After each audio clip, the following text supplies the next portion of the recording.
Hello folks, it's Craig Barr again, bringing you another edition of live lessons with Caven. Hello Caven. Hello. And who did you play in this round? His name is James Huddleston. His rating is 1953. It was played in Las Vegas at the North American Open December 28, 2021. Okay, and what were you rated at this tournament? I'm rated 1900 because I won the tournament, and I can't go below 1900. Oh, that's a shame. Okay, what color? Well, I'm happy with being 1900 even if I lose. What color did you I have? was white. And this guy's rated what? 1953. Okay, so you got a very strong player. You had white. E4. Looks like a modern. Now, are you kind of booked up on against this opening game? I'm not really sure. I know what to do against it. To me, it seems there's similar Now, stuff. there might be three possible moves. This move is possible. This move is kind of normal. And then you have this kind of Carl Connish move.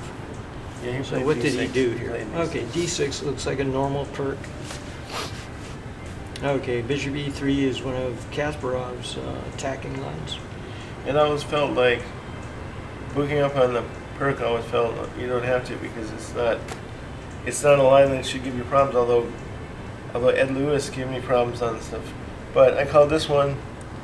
That's the move that defines the variation for me in my little book here. It said Modern Pirc 4.A6. Well, this is kind of a move that Yasser liked to play a lot, but this move is very, very interesting. You know. How do you spell his name? Sir. S-E-I-R-A-W-A-N, Sarawan. S-E-I-R-A-W. A-W-A-N, Yasser Sarawan. I thought you'd heard of him before. I did hear him, but I just don't know how to spell his last name. Oh, okay. Y-A-S-S-E-R, is that right? Now, the first name is spelled Y-A-S-S-E-R, Yasser. That's the way you did it. Okay. Okay, now, obviously, you know, White wants to start his attack. This is similar to a dragon, actually, to the Yugoslav attack of the dragon. What did he do? Okay, these look like normal developing moves by Black. I don't see, maybe he's coming here, but the more aggressive way to attack the centers with E5. After this move, or No, it's White to move. Right. But eventually he's going to probably be playing E5. That would be my thing. Okay, now this is a very similar to the Yugoslav attack in the Dragon, where you load up the cannon against the fianchetto and then you start launching the pawns forward. So this is a very good system for White. Often the bishop comes out in Sozin style, and the knight is developed either here or to F2.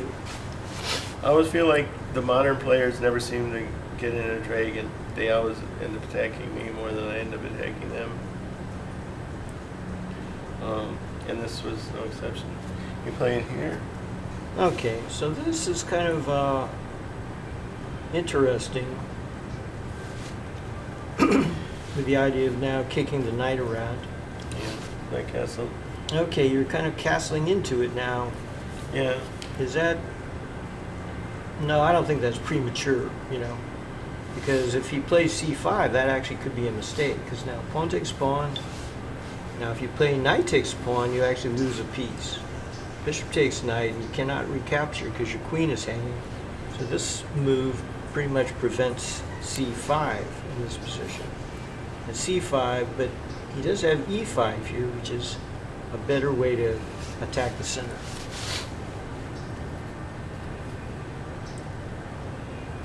Now you could, if you don't want the knight to be unseated, simply play A3, but this creates a target. So what did you play here, Gabe?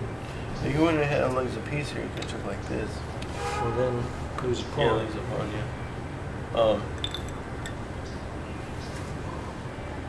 So this is too risky, in my opinion.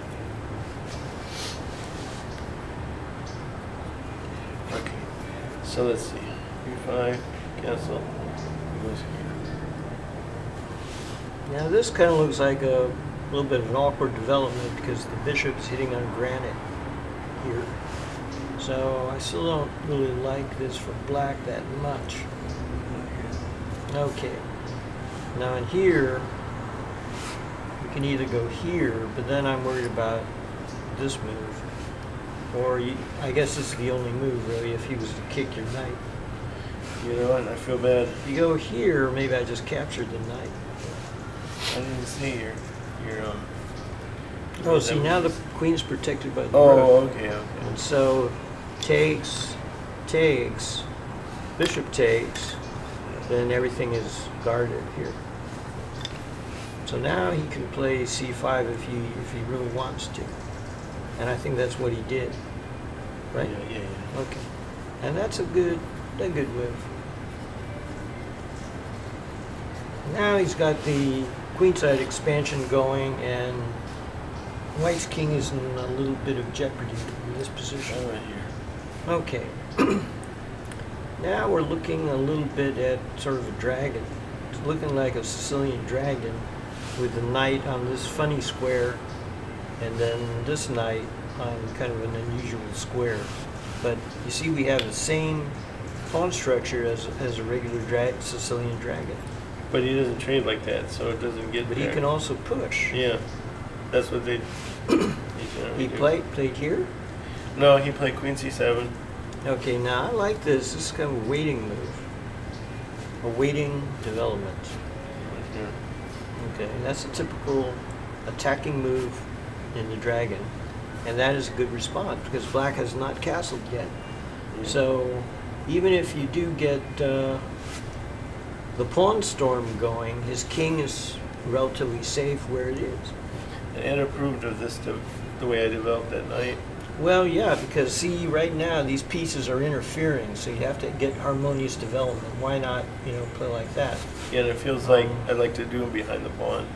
Okay, so that looks... So I can come up here, I can come back here. Yeah, you got a nice square here, and you have a nice square here, so this seems right to me. Okay, good idea of putting pressure on this pawn. I come back here. Okay. Well, it looks at first glance that black has gotten a good opening out of this. And let's see what he did. Now, he could just take. But to me, he's not playing with these two pieces. He's playing with the bishop, I guess. Okay. But also a good developing move might be simply knight f6 here. When he played here, yeah, I didn't want that, so I put it here. Okay, now why is black doing this move? The reason that black is doing this move is he wants to go in here. Of course, white has to prevent that.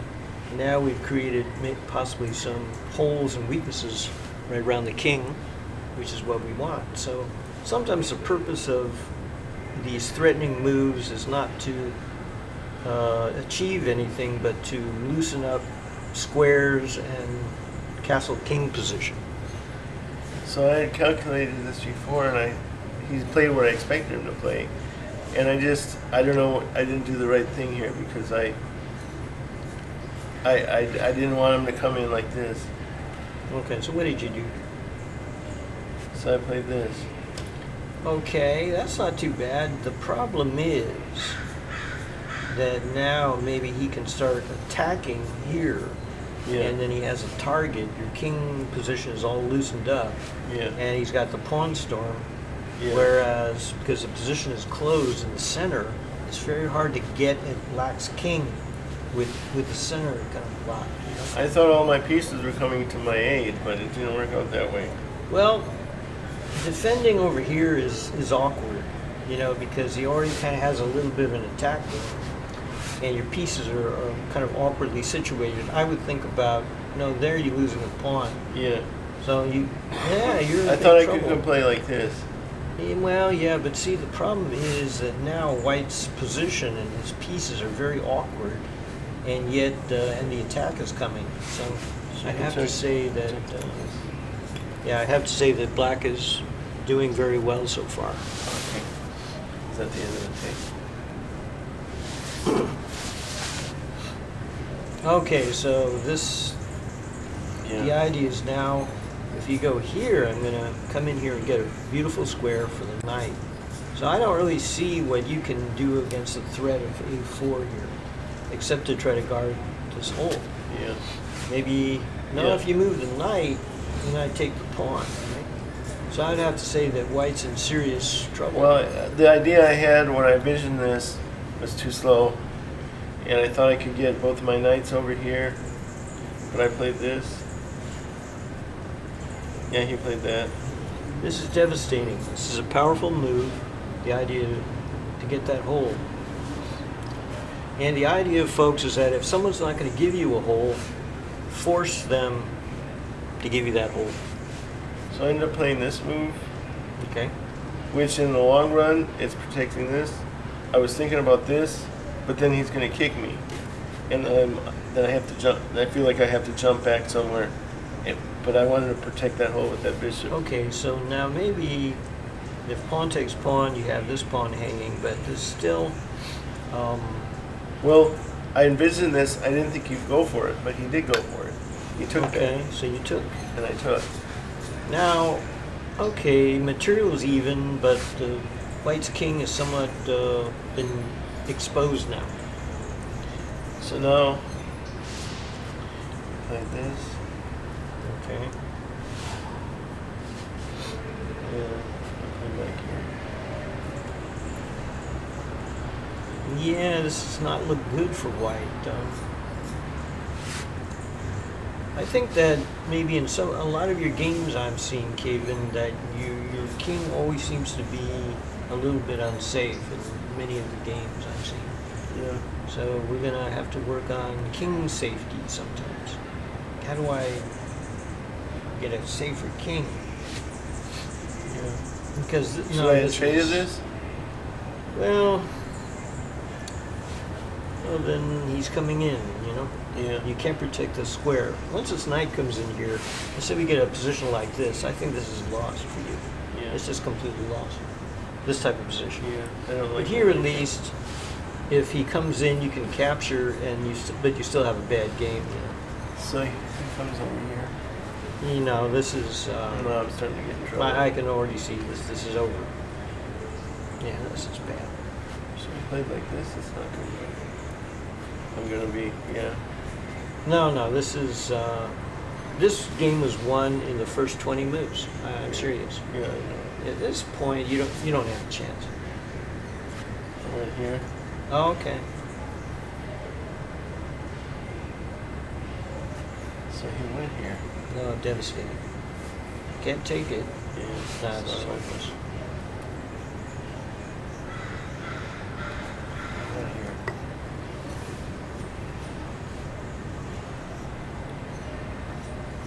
Yeah, right here. Well, it's not over yet. Or is it? Yeah, right here. Oh, wow. Isn't there some kind of combo here or something? Because Or it's you not guard- made here. I moved the rook, it's not Oh, made. okay. So if he sacks here, I protect that square and that's not made. I go there. And then if he checks me here, my bishop comes back. Okay, so you're just hanging in there. Hanging in there.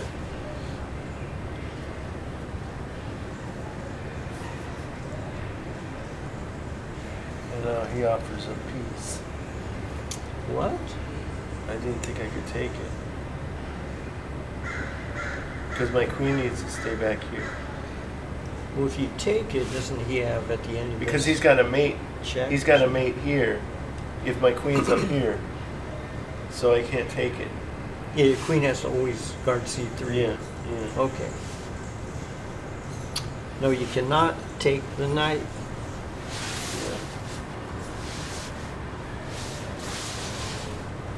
So then I played here. The question, of course, is going to be how does black break through or find a combination here? And there should be some dangerous combo in this position. I think I could maybe think about Yeah, he played here. this move. Played there. 2 bishops. Bishops is very valuable in this type of position.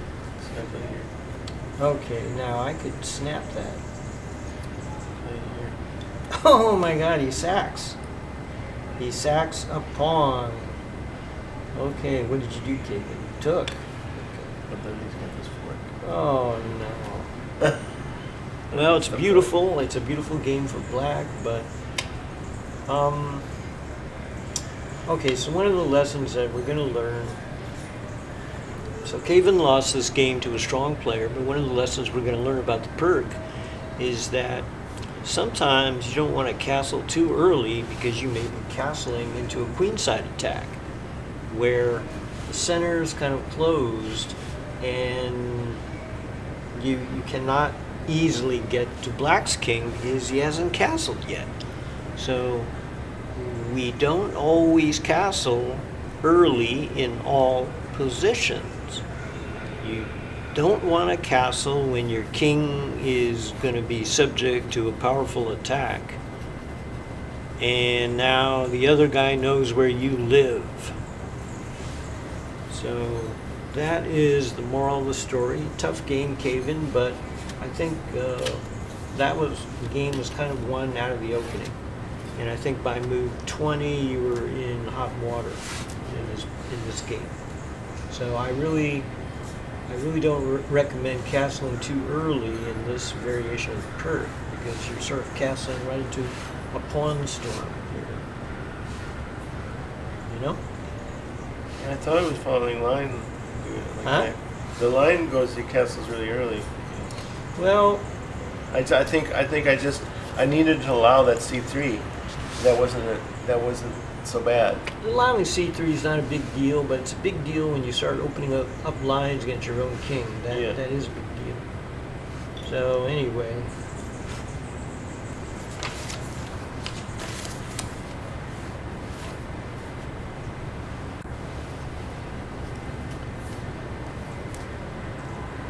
Yeah, so the valuable lesson that we're going to get from this game is that in this particular line of the Pirc, where black is setting up a pawn storm, it's kind of dangerous for white to castle right into that attack.